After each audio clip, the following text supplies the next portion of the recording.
আয়াত ৯০ وجاء المعذرون من الأعراب ليؤذن لهم وقعد الذين كذبوا الله ورسوله سيصيب الذين كفروا منهم عذاب أليم অনুবাদ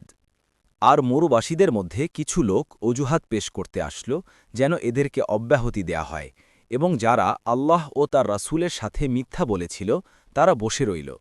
তাদের মধ্যে যারা কুফরি করেছে অচিরেই তারা যন্ত্রণাদায়ক শাস্তি পাবে তাফসির আয়াতের অর্থ থেকে বোঝা যায় যে এসব বেদুইন যাযাবরদের মধ্যে দুরকম লোক ছিল প্রথমত যারা ছলছুতা পেশ করার জন্য রাসূলুল্লাহ সাল্লাল্লাহু আলাইহি ওয়াসাল্লামের খেদমতে হাজির হয় যাতে এদেরকে জিহাদে যাওয়ার ব্যাপারে অব্যাহতি দান করা হয় এবং কিছু লোক ছিল এমন উদ্ধত যারা অব্যাহতি লাভের তোয়াক্কা না করেই নিজ নিজ অবস্থানে নিজের মতেই বসে থাকে এতে বাতলে দেয়া হয়েছে যে তাদের ওজর গ্রহণযোগ্য নয় ফলে তাদেরকে বেদনাদায়ক আযাবের দুঃসংবাদ শুনিয়ে দেয়া হয় ইবনে কাসির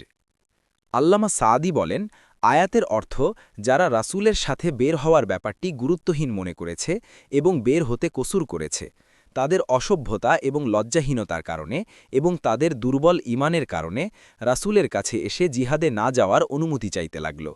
কিন্তু যারা আল্লাহ ও তার রাসূলকে মিথ্যা মনে করেছিল তারা সম্পূর্ণ বেপরোয়া হয়ে বসে রইল অব্যাহতি নেয়াও ছেড়ে দিল অথবা আয়াতে ওজর পেশকারীরা বলে তাদেরকে বোঝানো হয়েছে যাদের সত্যিকার অর্থেই ওজর ছিল তারা রাসূলের কাছে ওজর পেশ করার জন্য এসেছিল আর রাসূলুল্লাহ সাল্লাল্লাহু আলাইহি ওয়াসাল্লামের নিয়ম ছিল যে কেউ ওজর পেশ করলে তিনি তা গ্রহণ করতেন